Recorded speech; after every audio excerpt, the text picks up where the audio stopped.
and welcome to our vlog. Hello, hello.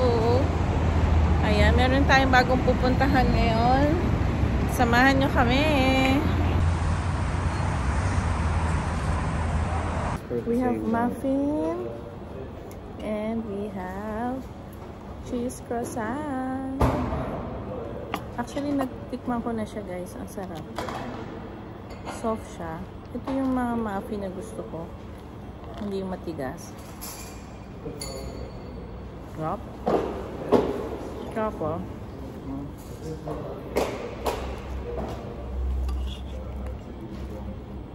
Ito yung croissant.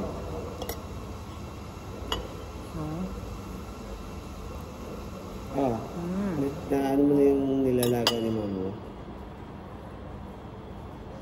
Cheese croissant. Ludem.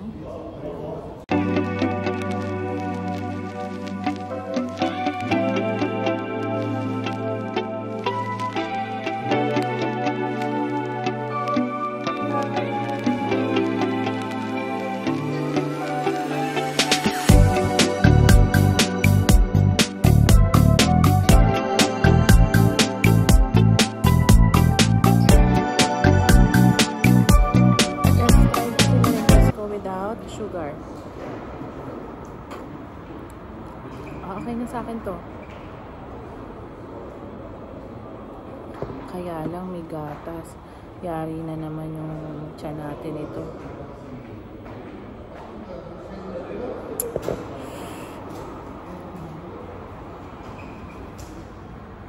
Date night with me and Tony. Malapit na tayong dito ka din. Dito ka. Soon or baka after ng aming anniversary, ano na kami, 21 years na kami together. So, togetherness. Mami, since mag-boyfriend and girlfriend, sinagot ko siya Valentine's Day. Corny, no? Ligaw siya ng ligaw, tapos sinagot ko siya 14 na. Feb 14 na yung naging kami.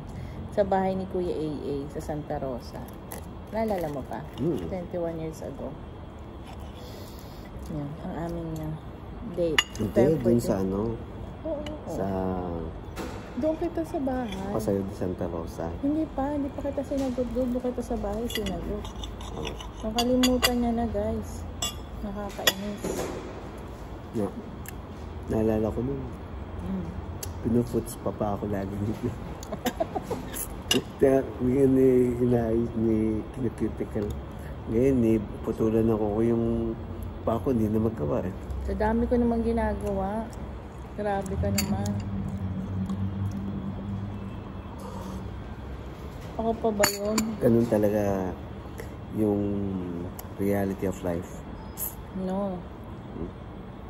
Ako nga, dati kahit pa paano hinihilot mo eh. Minsan nga hinihilod mo pa.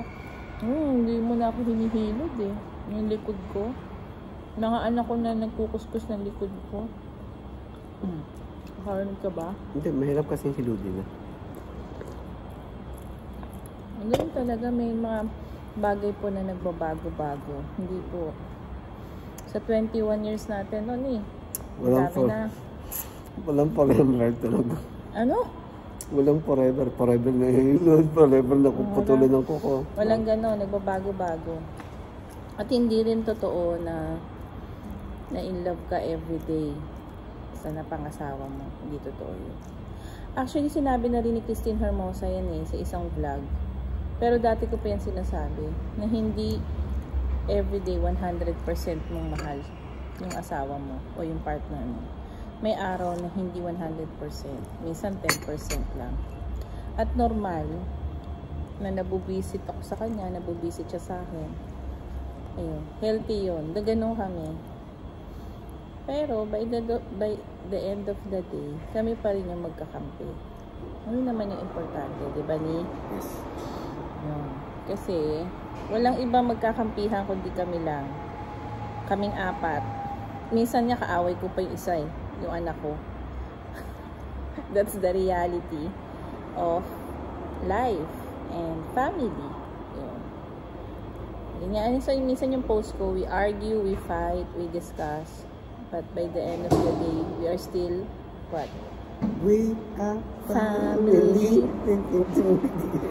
Diba? Kasi there's no such thing as perfect one. Walang ganon.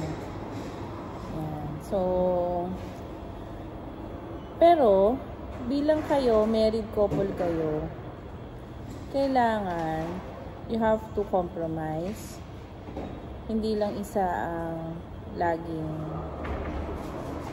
ano yun? Laging tama. Oo, or laging siya yung... Oo, siya yung laging tama. Kasi lagi siya tama, pero hindi naman laging meron, tama. Hindi, yun lang naman papay namin. Based on our experience. Ganun. Hindi siya,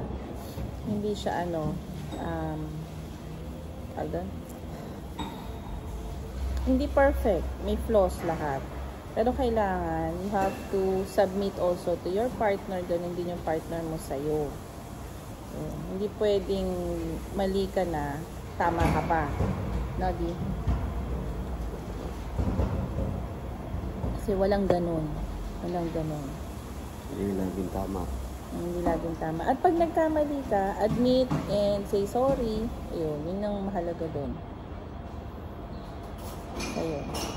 Tsaka normal lang yung laging sinasabing, we have to be, God is dapat the center of everything, a relationship. Pero dapat, ano ba yung ingay ni Kuya sa likod? Yung mga plato, nagbabaksak. Bukod din doon, yan. Naging rin tayo. Lagi yung sinasabi, kami we are Catholic, but we are practicing a Christian life. Mas malaking porsyento na dapat meron kang kay Lord. Tama ba ni? Communication is the key. Lagi tayo magana sa Panginoon. Importante. Importante. Para lagi tayo i-guide. Sa lahat ng gagawin, lagi dapat. Ako lagi, kung anong bahala. Lagi tatawag sa kanya, lagi. Ano nga sinabi? Kung anong bahala, Lord. Siya yung... Kung ano lang mag-guide. Kumbaga siya yung... Kapag daddy, siya yung driver. Siya yung Panginoon yung driver, siya rin yung director. Planner, navigator din. Lahat. Tayo ay mga followers. Tayo. Pagka sinubmit mo yung self mo kay Lord, siguro isa yun yung way na para maging mapayapa rin yung buhay mo. Tapos, iwas na rin sa mga taong toxic, yung mga ganyan. Hindi na natin kailangan. Hindi naman mawawala yun. Lagi naman meron. Lagi meron, pero wag na natin i-attach yung sarili natin sa kanila. Hindi mo rin maiwasan yun. Dahil? Talagang nakakasanda mo, nakakaano mo. Day-to-day life mo. Pero ang sa kanya sa work. Pero ako naman I'm talking about the people that surrounds us. Mas maganda na maisama natin sarili natin sa mga positive and good people. Ang tanong kasi dyan, paano mo i-take? Ano yung take mo dun sa Paano mo siya paano mo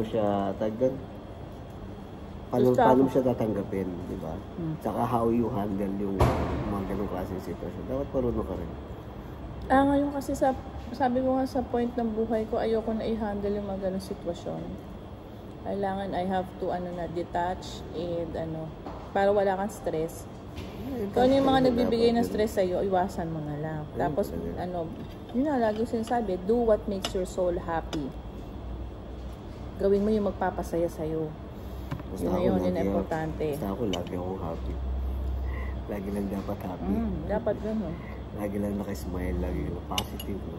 Pero ako, hindi ko laging nagagawa yun. Minsan, hindi ako nagiging kasi nga, bawal lang. Meron akong may times na yun, may mga nangyayari, naiinis ka, yung mga bagay-bagay. Pero, madali namang overcome.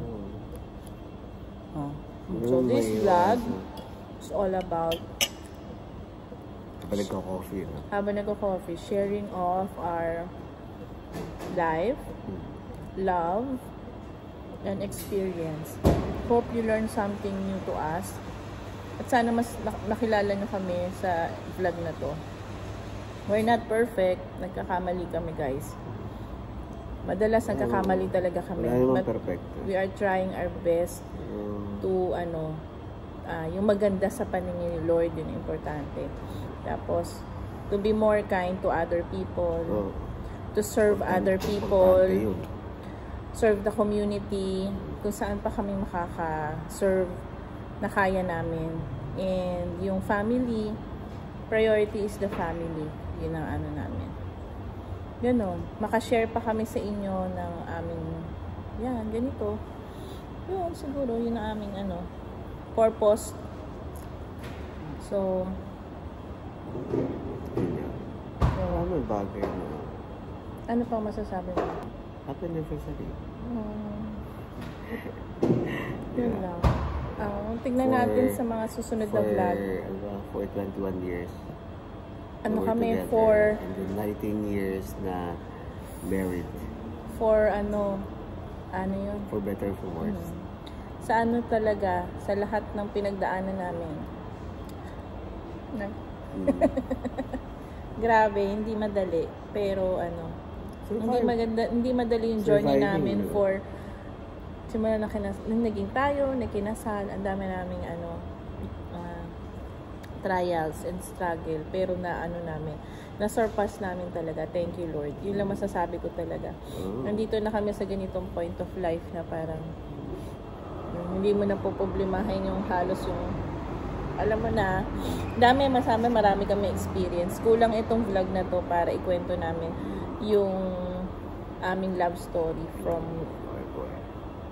the start hanggang nagsimula kami, maliliit yung mga bata. Marami kaming pinagdaanan. Ano lang din yun eh. Kaya mo na-experience yun dahil kasi para maging mas matatag ka pa. Tapos, dinadala ka pala ni Lord sa dapat kang pumunta. Kaya ka pala nakaka-experience na gano'n. Para pag dumating sa yung mga ganong, mga iba pang problema darating sa iyo. Tsaka natutunan ko for 21 years, no? Nag-struggle tayo. Nung tayo na medyo meron na kaming capable na kaming we help sa community tsaka kung sino pwede namin tulungan. Kasi we know kung ano yung feeling ng ganong sitwasyon. Na walang-wala. So, pag alam namin na kahit maliit na bagay lang na makatulong kami, yun yung aming importante. Ang pagtulong sa kapwa. Dati kasi, tayo yung parang hirap na hirap. Tinutulungan tayo. Ngayon, kahit papano, tayo na yung nakakatulong. So, kasi nga, alam namin yung feeling ng wala. So, ayan. So, hope you like this vlog at sana may natutunan kayo. And, ayan. For 21 years na kami together. So, thank you for watching. Lagi sinasabi ng Balmaceda family, stay safe, be good, and be happy. God bless. Bye. Don't forget to subscribe, like and share.